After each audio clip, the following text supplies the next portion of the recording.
Geeks, what's up? Welcome again to another exciting episode of the GWW Capes Crew podcast, episode 152.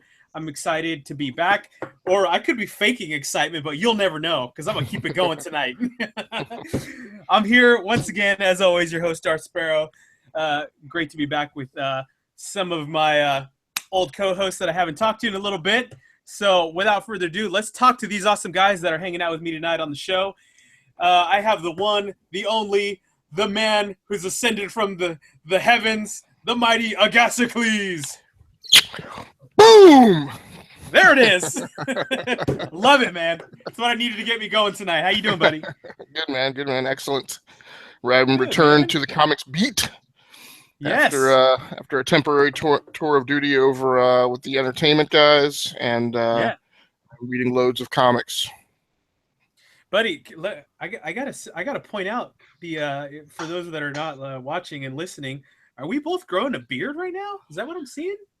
So the fact that I have a beard and the fact that I have hair on the top of my head is always a key indicator that I am doing a poor job managing my time, and but it also usually means that there's a lot of stuff going on the GWW. So when I am writing a lot and reading lots of comics and watching lots of shows is when I tend to, my lawn tends to not be mowed, my hair tends to not be shaved, and my face tends to not be shaved also. So, buddy, I'm gonna give you like a knuckles for awesome facial hair, brothers. Boom! There it is. I don't get the Tony Stark effect like you do, though, bro. Yeah. That takes a lot of strategic trimming and grooming, so it's nice to not have to worry about that for a little bit. I'm growing mine out, obviously, because I'm cosplaying as Negan for Zappcon next month. You know, so that guy. I've been growing mine out. I have this weird, like, I despise that character so much, and I only saw him in the one episode, right? But I right. have what's the actor's name again? Something Dean. Jeffrey Dean Morgan. He does an excellent job playing a villain, and I despise him so much already that, like, yes, I literally have a visceral reaction when I see someone like cosplaying him. Wait till you see mine, all right? The pictures are gonna go up in a couple days. I'll post them on the site. I'll make sure to tag you, and you have to tell me if you get that reaction. Right, no doubt. We'll talk about we'll talk a little bit about The Walking Dead and Negan in a little bit, but we also got my man Dave Fetchy back on the show tonight, man. How you doing, buddy? Doing well. David, you and I will actually get to meet in person for the first time in a little less than a month down here at Zappcon in Fresburg. Yes. Excited about that, man? I am. It's like those vacations, man. You need them. Yeah. So. Yes. When are you coming for that? Like, what day are you coming? I think I'm gonna go on this Saturday. I'm gonna leave like super early from here and then come back on the same day. And after Comic-Con, I think I'm going to check out Dave & Buster's because I heard you guys just got one. Nice. Oh, yeah. I don't even know if it's open yet. I think it opens in October, so you might be making it just in time. I know. Bring lots of quarters. Yes. I told my wife if they don't have Star Wars Battle Pod, I'm just gonna destroy the whole place. I'm gonna just nobody go there. No Star Wars Battle Pod. I'm done. Done with it. Have you guys seen that game? Sorry. I've heard about it. Yeah, it looks really fun. It's Agasicles. It's kind of like they took like the old school like Star Wars arcade, where you fly in the different ships. Oh, but yes. they took it like to the next level where it's like a full like 360 screen inside, and it's like full like motion like in the little chair and everything. It's really cool. Wait, are you talking like the serious old school game with the green rasterized Vectrix? No, not that one. Okay. Not that one. The one where you were ships, and then the bonus levels would be like fight Vader or fight Boba Fett. Okay, all right, yeah, that may have been after my time. They also have a cool Ghostbusters one I want to check out too. Yeah, Very cool stuff, man. But Dave, you and I will talk, and we'll see if we can get you down here earlier so we can hit that up together, maybe like Friday night or something like that. So I should mention one other thing in my intro, which I bypassed. This is my first, not my first. It's definitely my first Capes appearance in the new Geek Command Center. in the new house. Man, I was gonna say you're not in the boiler room anymore. That's right. That's right. I actually have drywall on top of the cinder block, so it's a much more comfortable space. It's I think it's actually I don't.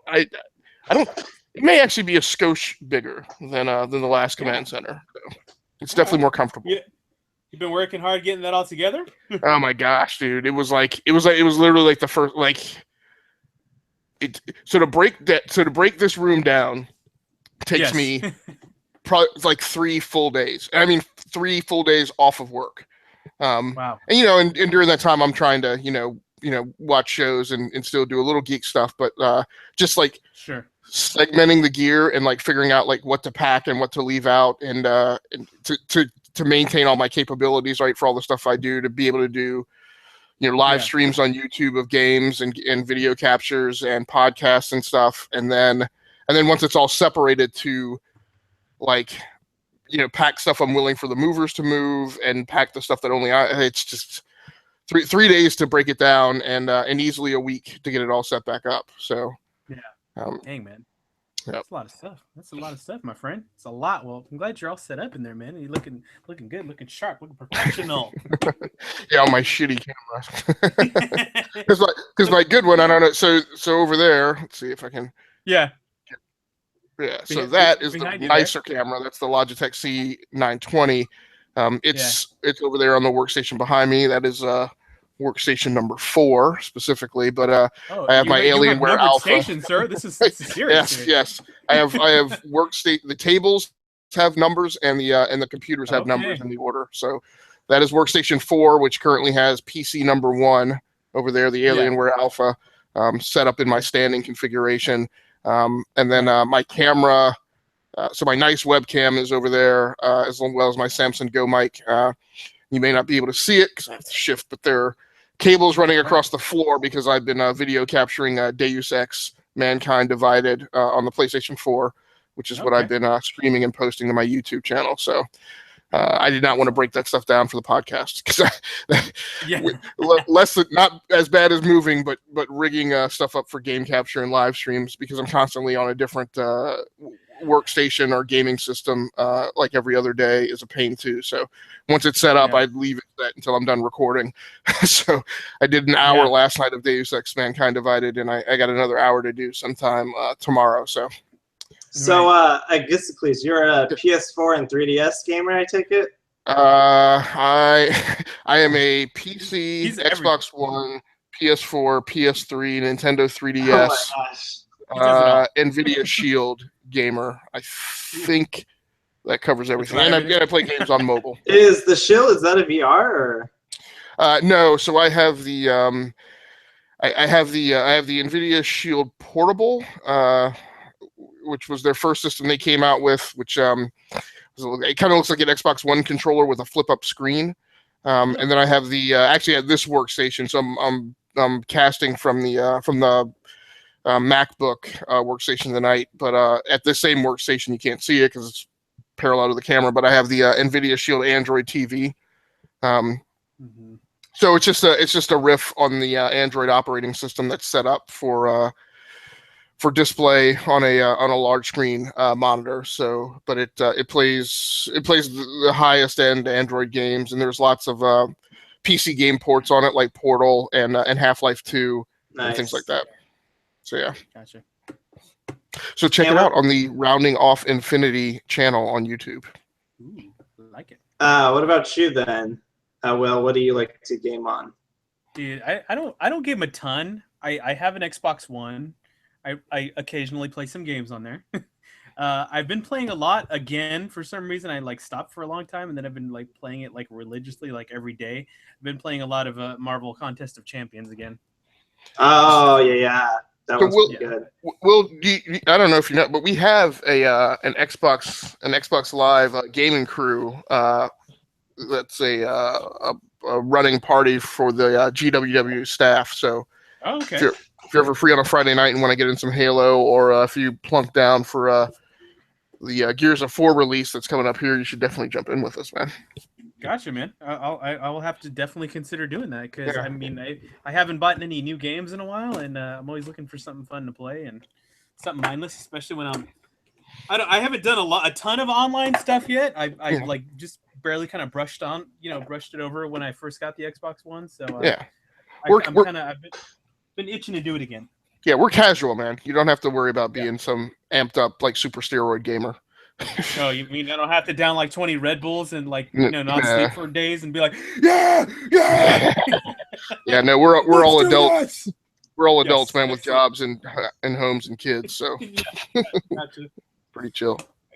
Guys, on that note of homes and chill, what did you guys read in your homes or out and away? Dave, why don't you start us out tonight? Your Week in Geek. What did you read this week, man? Let's see. So I read recently, the new X-Men. I read that one, which...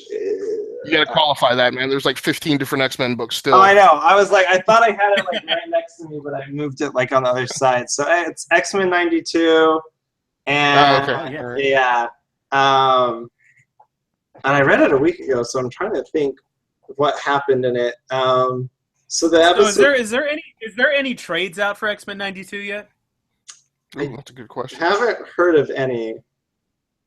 Yeah, because I definitely obviously grew up on watching that old school X-Men series. That's kind of like we're dealing with the same time period, right?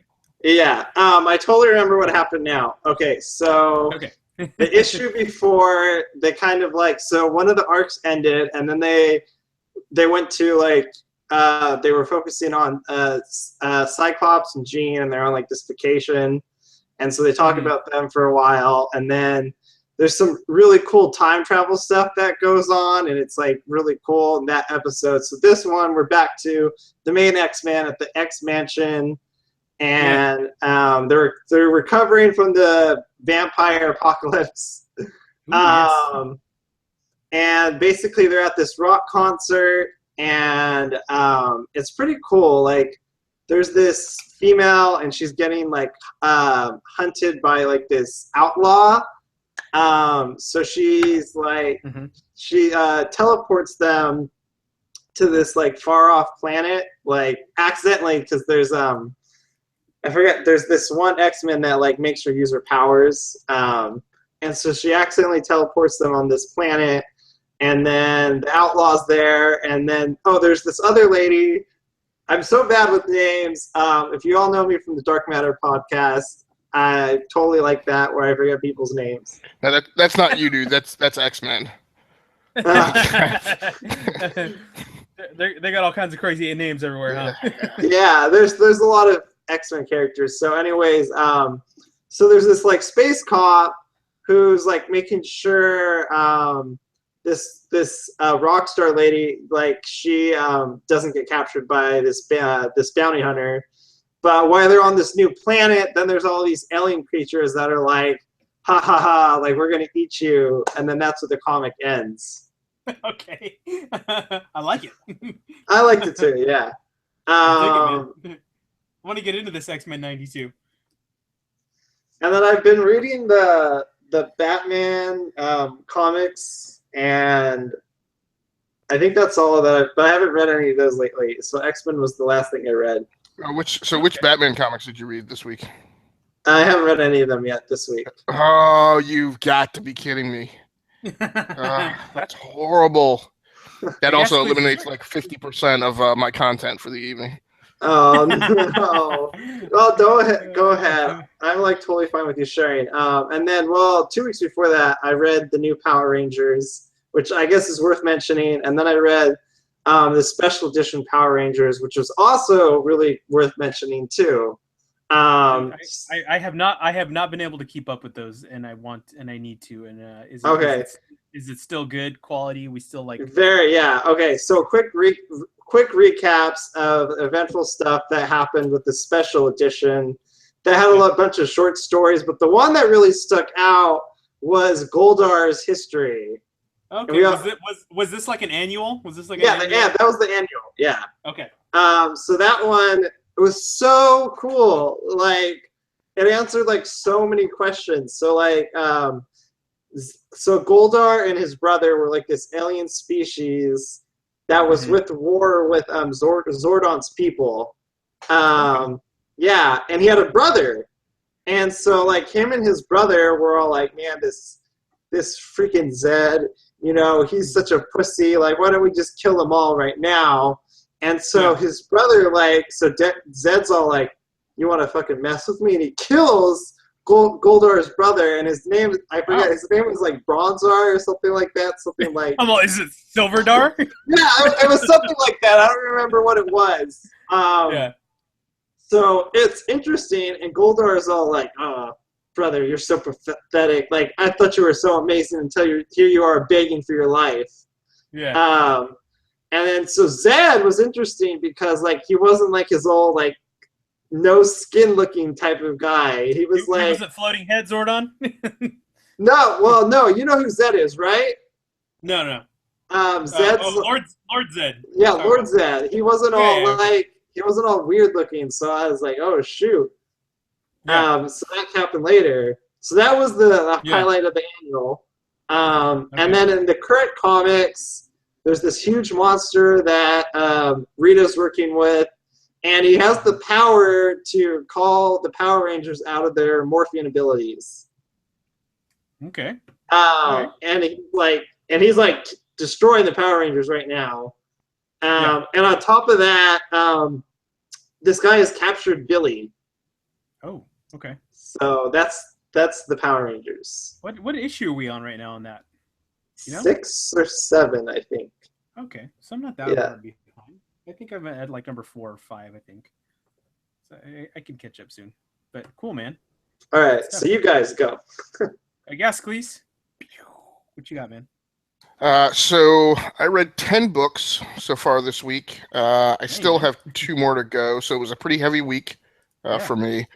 This is actually a max week. Typically, the maximum I will read in a week is 12. I'm also working on a Hawkeye trade. I think on Hawkeye Volume 4. So this is. Let's see if I can. Nope. So this is There were some really, really, really, really good books, like potentially literally the best books I've read this year. But there were also a lot of 7.5, so there were a lot of kind of mid-pack books. Sure. Let me, if I can get back to it. I'm sorry, I'm on the Mac, and this does not work like a, this does not work like a Windows PC, and I'm not on people now. So first thing I did, and these are reviews that are up on the site. So first thing I read was Deadpool number 18, with a story by Gary Dugan. I believe I'm pronouncing his name. That's the Civil War one, right? For people that don't know. What's that? Is that the Civil War one with Deadpool? So that's a topic of conversation. So let me run through the talent real quick first. So story by Gary Dugan, pencils by Mike Hawthorne and Brian Lavelle, and inks by Terry Pallett. Colors Jordi Belair, the great Jordi Belair, and also Rochelle Rosenberg. So I found that pretty interesting that 2 of like your number 1 colorists both share duties on one book, and it's just a monthly. But of course, maybe that's because Jordi Belair like colors everything at Marvel Comics, so she's probably pretty busy. It was kind of interesting. So the story is Deadpool had recently returned from some travels and found his wife, the demoness Shikla, in bed with the werewolf. And spoilers, by the way, this is a review show, so we will be recounting what happened in the books, and shot him in the head. The 2 of them. This issue opens up with the 2 of them having their reconciliation fight. So it was kind of interesting. So, but the real main conflict going on with Deadpool these days is that the villain Madcap is back, and Deadpool figures that he's coming for him. And I guess Deadpool thought that he had killed him at some point in the past, but the guy is back. So, and Madcap is kind of someone as sadistic as the Joker. Nice. So it was interesting with the artistry split between Hawthorne and Level, because the Madcap had scenes that were about 2 pages in the book, and they're clearly a different art style slightly. So I figured maybe Hawthorne did the rest, and Lavelle did those 2 pages. Those 2 pages were actually the better pages, I think. So it's kind of interesting. a big fight between Deadpool and his wife, and I will give Hawthorne chops for well choreographed. A lot of action, a very intricate fight that ranged over a large distance in New York, several city blocks, and he held it together. Artists, in my opinion, sometimes tend to, the fight choreography tends to fall apart, and you get the weird, fight pose in one panel, and then the next panel they're in some position, and you're like, how the hell did they get there? From the previous... where'd they go from that to that? Right, exactly. So a well choreographed fight. There were, in the span of 3 panels, he did 2 double foot kicks. So I thought that was a little repetitive, but overall pretty good. I give Jerry Dugan good marks for this because Deadpool is not a character that is in my wheelhouse. I typically do not read his comics, but Dugan is doing a good job of taking him down a notch from the completely way over the top humor. Right. And I know probably a lot of Deadpool fans / fanatics will find that disturbing and bothersome, but it makes it a little more palatable when it makes it more readable. Yeah. Excuse me. So pretty good book. I gave that one a 7.5. Again, another one of those books that was sharp, just short of greatness. Yes. But I liked what he did with the book. Really nice shot of Deadpool on the destroyed Unity Squad, Avengers Unity Squad HQ, where the roof is almost completely torn away, and it's a big full-page portrait shot of him standing on this sliver of roof that's still intact and looking out over the city. So guest appearances by Rogue, some nice human touch scenes where Deadpool takes Rogue to a rooftop where they can see into the apartment where Deadpool's daughter is being cared for in kind of a foster home by a SHIELD agent, and kind of a very human talk between he and Rogue. It kind of him asking Rogue to be the one who looks out for this daughter if anything ever happens to Deadpool, which may be what they're spooling up to with this conflict between he and Madcap. So I really liked it. It was a sharp book, not perfect, but good, pretty good. The second book I read this week was Resident Alien: The Man with No Name, #1, which is a book from Dark Horse, script by Peter Hogan, art by Steve Parkhouse. So this is the story of an alien, and apparently there have been 3 volumes of this character before, 3 limited series. So Harry Vanderspiel, I think is his name, is an alien who at some point in these previous volumes was stranded on Earth in the town of Patience, Washington.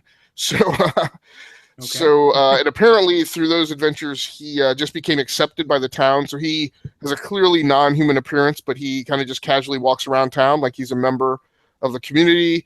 People call him Doc or Harry. He's friends with the mayor. That's just that alien guy. Right. Alien so it's walking down the street. It's a very nice kind of deconstructionist tale of alien life on Earth. And in his spare time, Harry solves mysteries. So there's a few things that go on. There's some mysterious G-men, guys in all black suits who show up looking for a woman, showing her picture around town, asking if she's been seen. The woman matches, the picture of the woman matches up with, I think, a girl who works maybe in a local hotel or does something in hospitality. And then there's a mysterious bum who has appeared in town. And when he appeared, there was a mysterious smell downtown, like a pervasive smell, that could be smelled for blocks. So it wasn't just BO. So, but then people say that they can smell it sometimes, but then can't smell it sometimes. And then that evening, in the first issue, a major fire erupts downtown.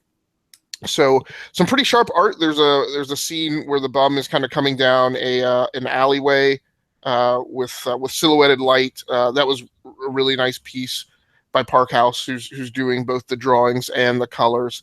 A nice cover. The gig I put on this book was, and I rated this book a 6.5.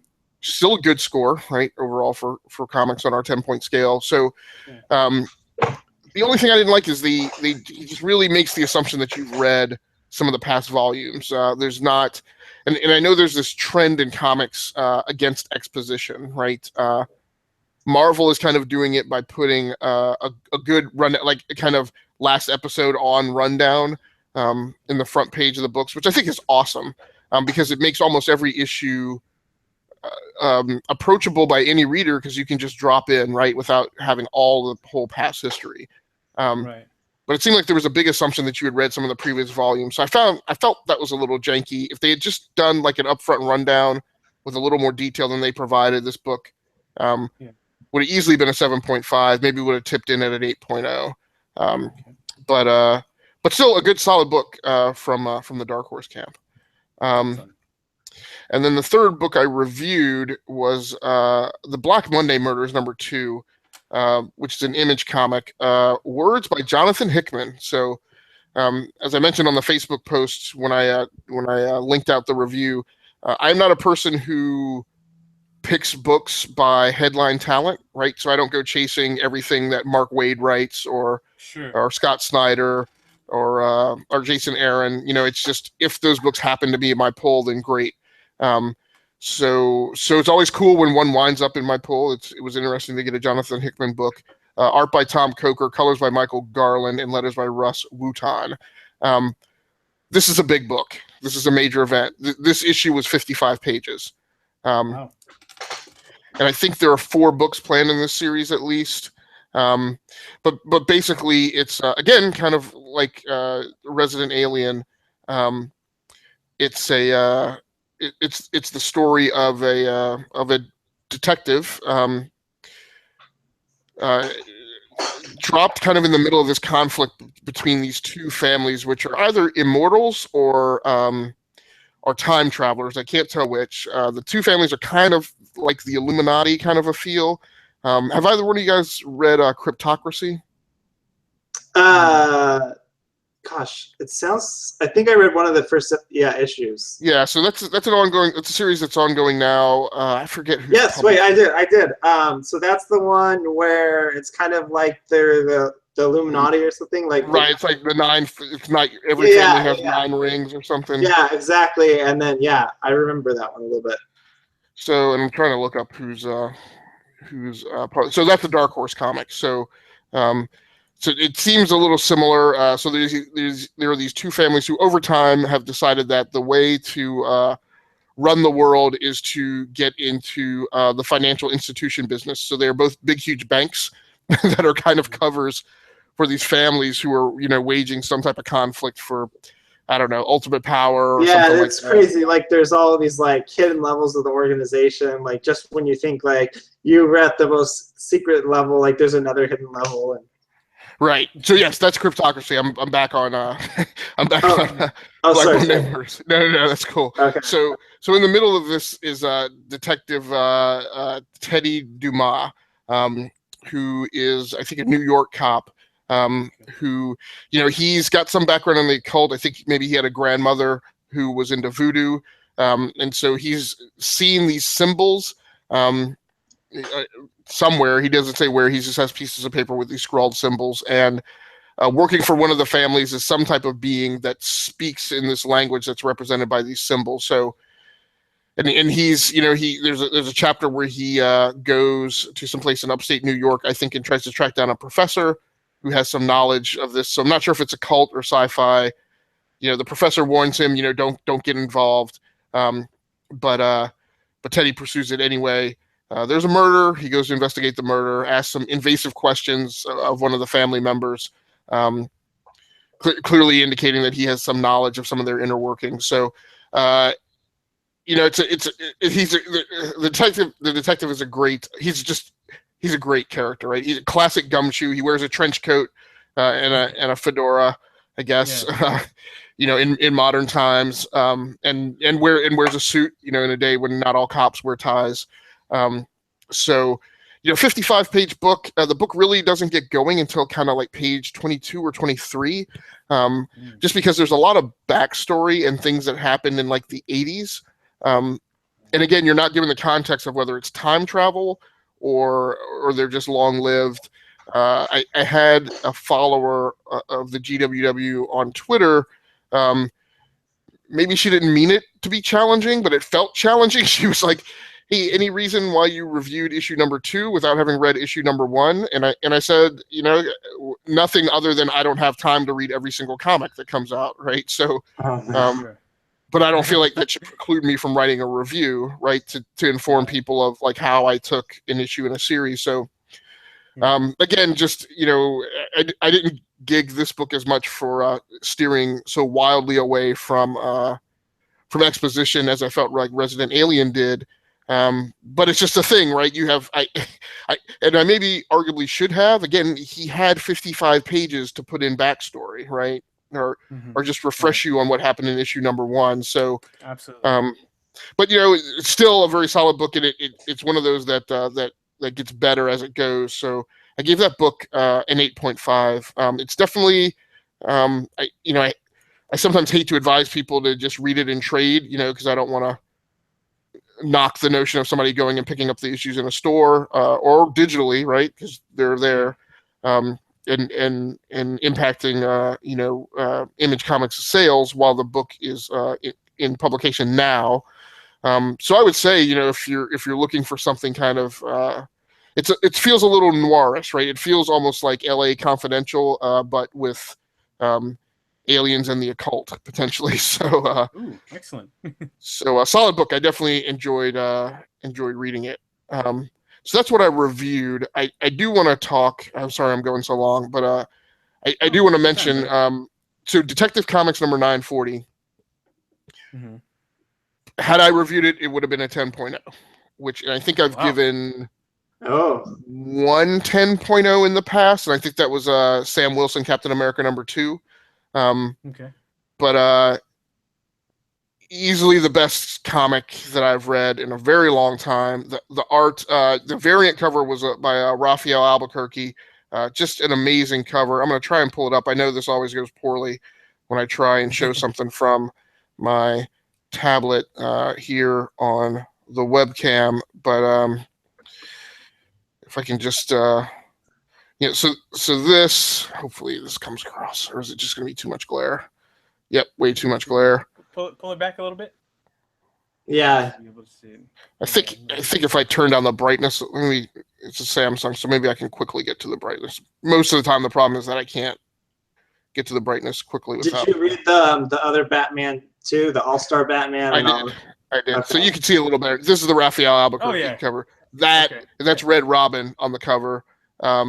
Just a freaking amazing cover. And what's not coming through is just kind of the softest, kind of the pastel, almost kind of colors that he used. This is clearly, I feel like this is a graphic pencil or maybe a painting actually. So, and this is the first. Let's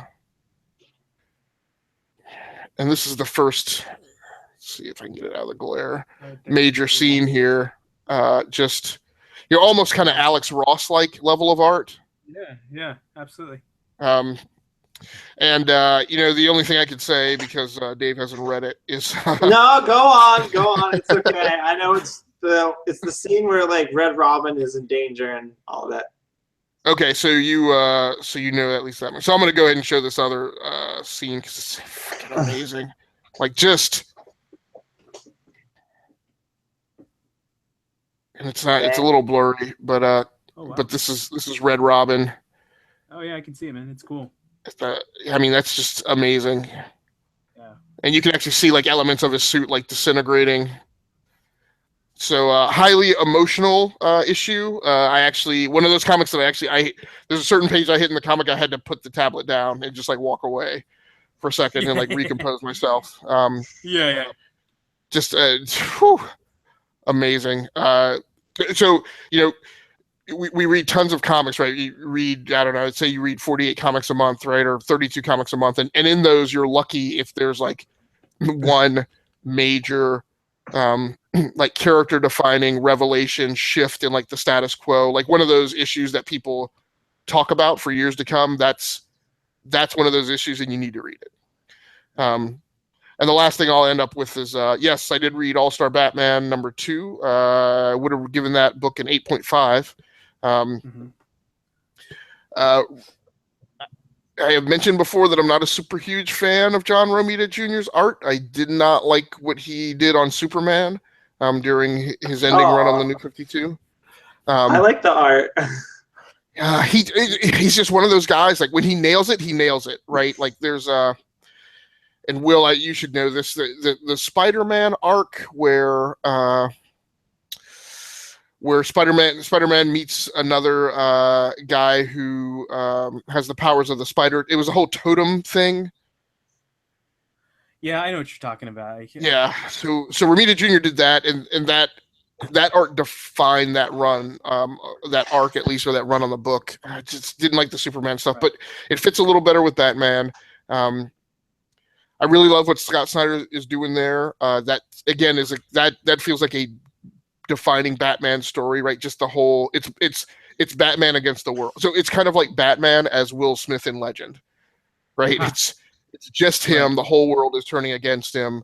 You get some very cool guest stars in All-Star Batman #2, and some pretty good art. And I really like the backstory, which has art by Declan Shalvey, and of course, I'm gonna fact check this, but I'm gonna go ahead and say it. And of course, colors by Jordi Belair, because the two of them are domestic partners and work a great deal together. I really like the backup story with Duke, who I believe is a character from the We Are Robin series. He's kind of one of the few that has gone on into Rebirth to have a character and not be disposed of kind of casually. But that backstory of him becoming something that's like Robin, but not, is kind of just a unique twist on what Batman normally does, or what writers normally do with Robin. So yes, it is colors by Jordi Belair. So great stuff this week from Jonathan Hickman, Gary Dugan, Scott Snyder. So some great creator stuff going on. Sorry I went so long, but this was a heavy week of comics. That's okay, buddy. You made up for my lack of reading, which was like one comic, so that's good. Only thing I got a chance to read, and I'm way behind on him, is I read Invincible Iron Man #12. I knew it. So I'm reading that one. Which issue is that? Catch me up. Admittedly,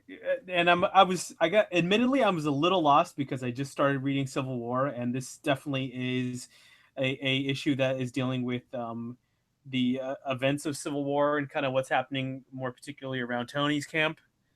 And Tony had been gone in the issues leading up to that, undercover, trying to find out the whole source of this whole Techno Ninja attack. So this is the first issue with him back.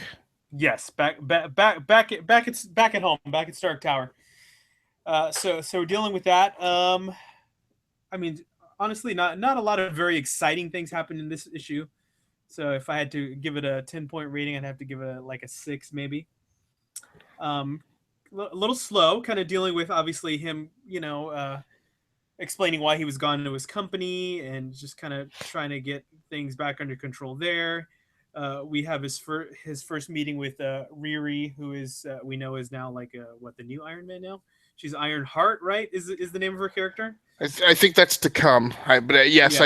I do believe do believe he's going to go on sabbatical. Right. So he had his meeting with her, and obviously she showed off the we'll say Stark tech that she made at home with a bunch of borrowed things that people are wanting to arrest her for stealing. And then at the end of the issue, we get Dr. Doom making another appearance. The Rico Suave Dr. Doom with a well-shaven, very nicely dressed Dr. Doom. Basically saying, Tony, you need to see this and let's go. And that's kind of where we ended up at. So like I said, kind of a slower issue. I definitely was lost because I'm not fully up to speed on Civil War. I'm definitely getting there because I just checked it out. I was talking about on the last episode. I really loved issue 0 and 1, so I'm going to go pick up the rest this week. catch up on that. So maybe I'll go back and read it again after that. But so you're the one guy reading Civil War too. Yes, I am. Who's the other guy? Casey. Because as I wrote in a post earlier this year, I feel like the most important thing about Civil War II and the best stories are going on in the tie-ins. Right. And it's unfortunate, Dave, you opened up asking, was Deadpool a Civil War II issue? So yeah. I'm reading, so more and more books are winding up in my pull list that have the Civil War II branding on the cover, and you open them up and you read 24 pages, and they have nothing to do with. They only touch on Civil War II in the most ancillary manner. Yeah, so, right. I read Scarlet Witch a few weeks ago. The only thing that thing had to do with Civil War II was Quicksilver showed up, and they had a big long Talking Heads issue about why she should get involved in Civil War, and she said no, and I never want to see you again. That was all. What was the other one I read? There was another one that I read recently that was I don't even know what book that was. That's weird. So it may have been an Avengers issue, but there was an issue recently where where Hank Pym's daughter shows up to speak to Janet Van Dyne, and again, it's a Talking Heads issue. People show up and attack them, but it only touches on Civil War II because they mention it in the background. So, and I guess maybe that's okay. Maybe it's good. Maybe it's good. Maybe it's good that they're not taking the strategy where they force you to read 49 every comic right in the shipping list, of course, with all these tie-ins. Yes. But I'm also not crazy about the Civil War II branding on the cover, which I'm sure for a lot of people goes, oh, I need to read this because it's a tie-in. And it does not matter to what's going on in Civil War II. Right. Same thing with the recent Ms. Marvel issue. So it's just, well, you guys know I'm not a fan of the event treadmill. So yeah, right. I will say, Will, I mentioned in chat earlier today, so this Invincible Iron Man run is Brian Bendis. And Brian Bendis, yeah. And great Scott, man, Mike Deodato. That dude is freaking killing it on art. In the series, it's just amazing. But I will say the art was good. The art was great. Yes, there was definitely some good old fashioned snarky Stark scenes in there. But right. Yeah. And what I like is we're also passing out of this age where what's rendered in the book from an artistic perspective has to look like the movies. Right. Deodato's doing his own thing. Tony Stark in that book does not look like Robert Downey Jr. No. But if you like 12, you really need to read 13. Okay. 12 was good. I haven't got to 13. I have it, though. I have it. Yes. Sitting there somewhere. Yeah. We'll read it. We'll read it after this. But since that's the only thing I read, we can kind of use this to kind of transition a little bit into a TV, because I did watch a lot of TV last week. I got caught up on the rest of season 1 of Supergirl, which I don't know. I feel like I'm one of the only people who's a fan of that show on our team. You happen to be here with. I mean, I was the freaking Supergirl evangelist in season 1. Yeah. When everybody was poo-pooing it, I was like, you need to stick with it. There's something here. They haven't locked it down yet, but you need to stick with it. Yes. And I stuck. So what did you feel after watching all season 1? Did you end up enjoying it, though? Is my question? Oh, yeah, absolutely. At some point, I ranked my overall feeling of the DC shows, and pretty sure. So I wound up with another season with Arrow on top. Supergirl was my number 2. Just because the writing on The Flash is good. I love their character moments. I'm tired of it all being about speedsters. Yeah. And we're doing it again this season. I love The Flash. I gotta tell you, Agasicles, and I'm not ashamed to admit, there was definitely some episodes towards the end of season 1 of Supergirl, particularly the aftermath of the Red Kryptonite incident. And of course, the last episode that were very just emotionally impacting. There was definitely some mega feels in those last couple episodes, man. And my wife is sitting on the couch crying, and I'm like, shut up! I'm not crying. You're crying. No doubt. I mean, see, okay, I want to interject. I totally understand it from the female's perspective because I feel it was catered more to like all of that. But as me as a guy, it's like I don't understand what these females are feeling. So yeah, I can get that. And Will, does your wife have sisters? She's got an older one, yes. Okay, so and I've got 2 daughters, right? So okay, right. I have, when it was just the Flash and Arrow, I would always give the Arrow. Arrow's a very dark show. Doesn't really deal in the first few seasons. Arrow's your Batman. Right, exactly, and doesn't really deal with a lot of the emotion, right? So, although I will say again, another stump for Detective Comics number 940. If you want to see Bruce Wayne show some emotion and feel that twist you up inside, you need to read that issue.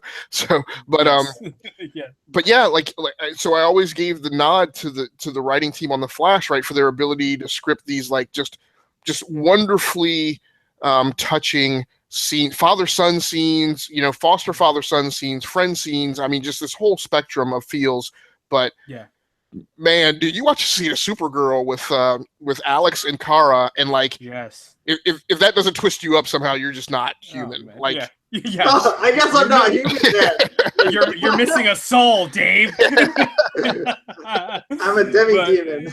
Yes, but I mean, it was I mean, I think I have a little bit of a different take. I mean, I guess we'll say a different pair of goggles viewing that show after getting interviewing the cast and talking to them, and I really think I appreciate the show a little bit more now after that. But I mean, like I said, man, those last couple episodes were just, I mean, they were gut wrenching in some scenes, man. I was like, man, this is like, it really hit it at the end. So I'm definitely more excited now for season 2. After seeing kind of what they take, and I don't know what's happening with the writing team for season 2 now that they've moved to the CW, if it's staying the same. I hope it is, because I mean, I really feel like they're starting to hit their stride towards the end of season 1, and I'm looking forward to them, I guess we'll say, being on a more comic book show friendly network of where it's going to go and how it's going to grow and evolve a little bit more than what it did on CBS. Yeah, it's definitely a curiosity. And just to tag another thing about the relationship, we have all these things on shows where we talk about like these great love stories, right? And that's typically what you associate with the show, right? That it's that the greatest, the thing that defines so many shows in our mind are the love stories. The shipping. Right. And so to me, it's totally awesome to have a show that in my mind breaks out very highly amongst other shows because of a relationship between 2 sisters. Like, you don't absolutely, like, other than, and I'm going to reveal a little bit about my softer side here, like other than like Gilmore Girls, right? Like there's nothing there's nothing that like to me compares to that female to female relationship like you have in Supergirl. And for that to be on a comic book show and on a DC comic book show, from the Berlanti camp, that it's, you may not like it, but I feel like you have to acknowledge that that's a standout, right, from the rest of what like the industry does. It's definitely on a different level, man, as far as that goes. And you're right. And it's interesting that, the one thing that should be allowable on the CW is that they could make it a little more edgy, right? Because their CW's not so much branded around being a family channel like CBS is. Sure. I won't mind seeing a little more edge, but because that line where they could tip over and make that show something that it's not, I almost hope they just almost kind of just leave it the same, right? Maybe a little less cotton candy, but I don't want to see it go. I mean, I feel like it should be a lighter show than even The Flash to stay true to what it was originally envisioned as. I agree. Yeah, have you seen the trailer for season 2 yet? No, I deliberately stay away from that stuff to not get tipped on what's coming. Yeah, I just watched it today. I mean, obviously the big thing we know it's coming is Superman. So they were mostly just driving that in the trailer. Nothing too revealing about what's going to happen next season, except for Superman being there. So I'm excited to see that. So now Gotham is on Fox, so that's a different network. It's not a Berlanti show, but just from a business perspective, So Berlanti is a guy that has somehow gotten the DC entertainment division to break down and allow for one of the Holy Trinity to actually be a recurring character on a show.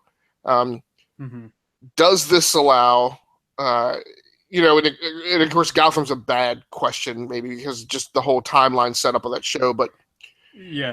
Do you think it allows for the possibility on Gotham of seeing, not Batman, obviously, but of maybe seeing more iconic DC superheroes on that show?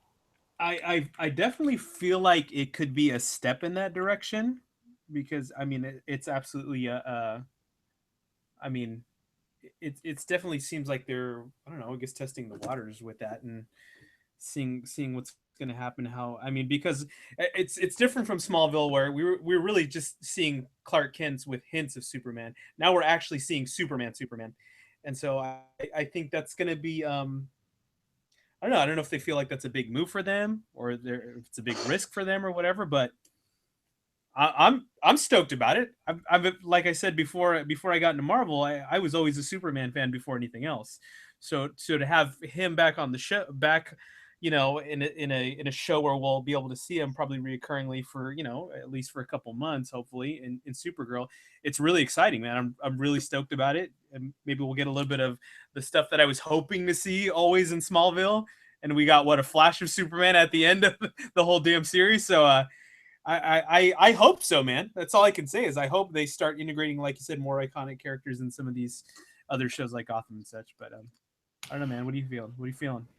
I don't know. I don't know if I just don't know if Fox will get that play, but it's still interesting because it allows for the possibility of a spinoff if people want to see that. Maybe even like I think what would be cool would be like a summertime 6 episode like Superman. Yeah, like a mini series. Yeah. Yeah, exactly. That would be awesome.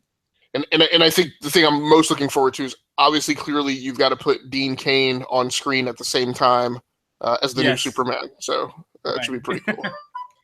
Good. I love it, man. I love when they integrate like all these different generations of super people from different shows and movies. I mean, that last episode we had freaking Laura Vandervoort, who was Supergirl on Smallville, and then you had Helen Slater, who of course was Supergirl in the movie, and then you had Melissa Benoist, who's the current one, and like seeing stuff like that, and then of course you got all these flashbacks with Dean Cain. I was losing my shit for a minute, man.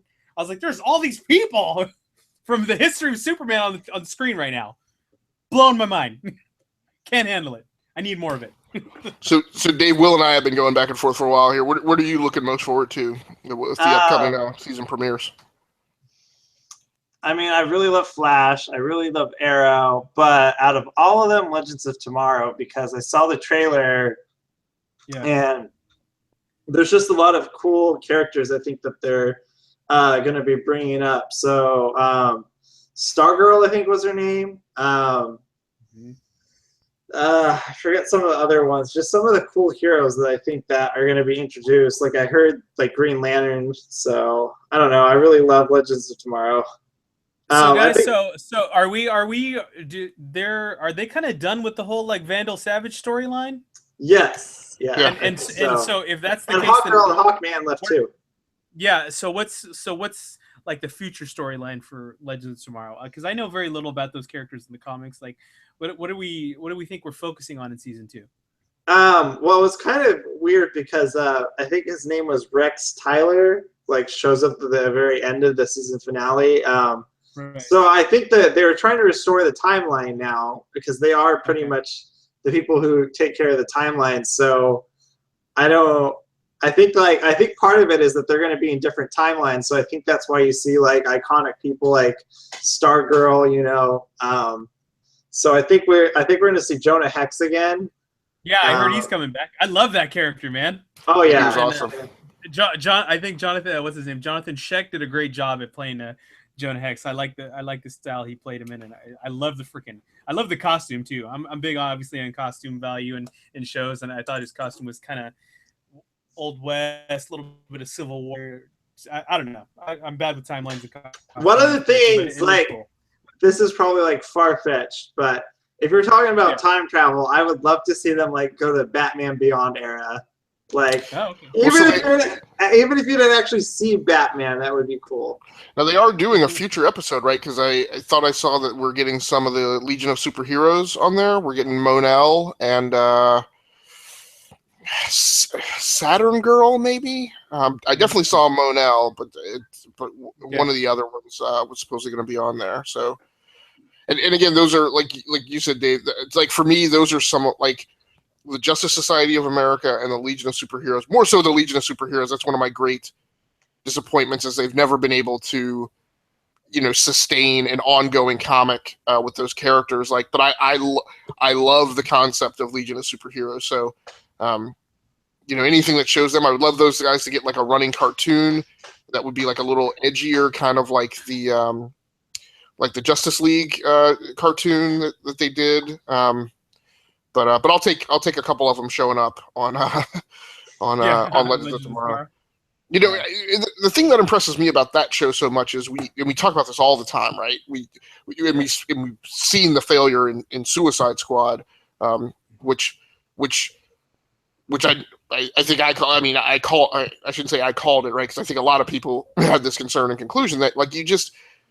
Like when you junk like 18 superheroes into a movie, like you're just not going to be able to do it well, right? Because you don't have time to deal with everyone. But sure, Legends of Tomorrow does an absolutely awesome job of stringing together a continuous story of character development and seeing these characters that are not like one drumbeat characters and actually taking them through arcs of change and dealing with that in a 22 episode series. Like it's really an amazing piece of work from that perspective by that writing crew, and one that I don't think other people could have pulled off in the past.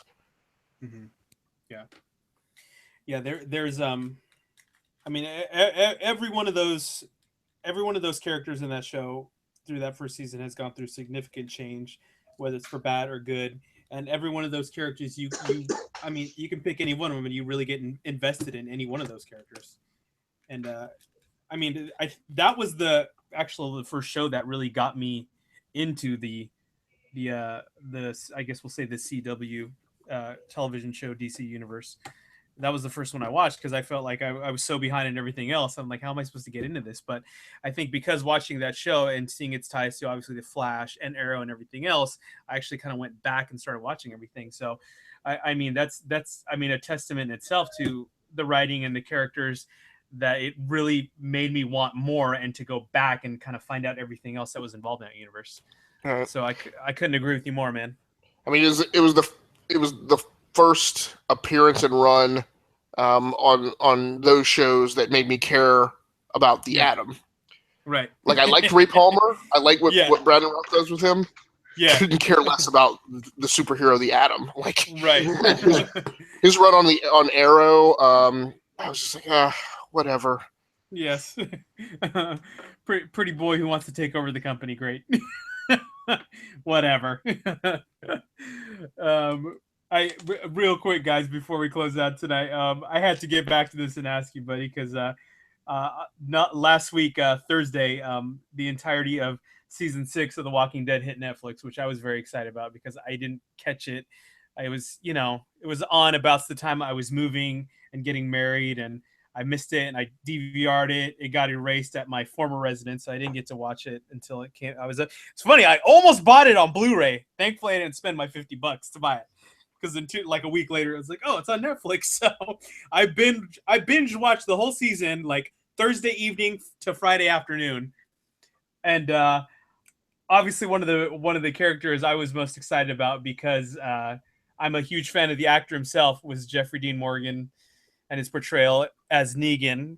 And I think what I really liked about one of the, I guess we'll say the MacGuffins, the driving forces of this season, was the threat of Negan always in the background, or the mention of Negan. I think that really added just another level of suspense to the season. And when you finally see him on the screen, he was just this I don't know, man. This like, maniacal, sadistic, big cheesy grin plastered on his face while he's certain he's gonna beat the crap out of somebody, and I mean Jeffrey Dean Morgan does such a good job of playing those characters, just like he does with the comedian in The Watchmen. I just love his just the style and the attitude that he adds to those characters. And you had mentioned before the show that you what was the terminology you used that you get when you see somebody in that cosplay? Just a visceral reaction of hatred. Yeah, like right.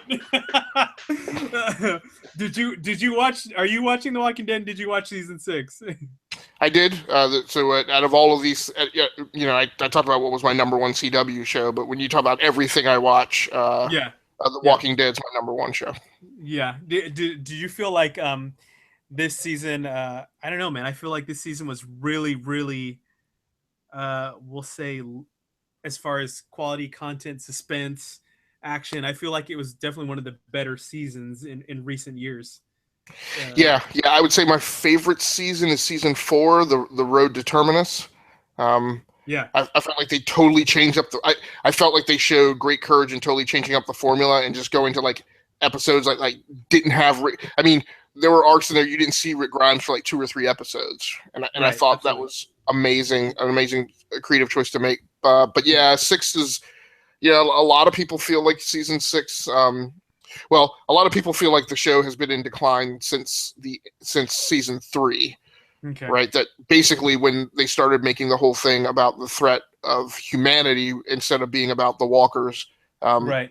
People have felt it's been in decline. But yeah, I thought season 6 was, had absolutely the most emotional times. Didn't measure up to season 4. I mean, there was like a 5-episode arc in season 4 where like 5 characters got killed. Right. Including the scene with the two, including the show with the 2 sisters, which was just like, to me, like an Emmy-worthy episode. Absolutely amazing. But yeah, I felt season 6 was pretty strong. There were so in recent history there have been 2 episodes of TV that have literally made me fall out of my seat. Literally, like fall out of my seat, pause the show. Get up and walk away. Yeah. And like for like 10, 15 minutes, like to the point where I'm questioning whether or not I was going to finish the episode. Yeah. Most recently, that was Dark Matter episode 12. Okay. Had a like huge, like just ripped the rug out from under you with the ending of that one. Sure. But one of them was the Glenn episode from season 6. Yes. Like yes. Because they got me. I bought into it hook, line, and sinker right when it happened. Oh yeah. And same here, man. I was in the bunker like you mentioned before, right? With the cinder blocks, watching it in the dark, mouth open, fell out of my seat, and I'm just like, so Star Trek 2, The Wrath of Khan, when no, Star Trek 3, The Search for Spock, when Kirk like falls out of his seat because David Marcus has been killed by the Klingons, like that. Yes. That was me. I'm on the floor, like leaning on my seat. Yeah. So and I didn't feel what's the word I'm looking for, and I didn't feel like despite for them when they basically said no, that didn't really happen. So so I felt it was good. Yeah. Solid season. Who do you think Negan has killed? That's a tough one, man. I've obviously I haven't read the comic, but I know who dies at that point in the comic. I don't think they're going that way. I think they're going to change it up.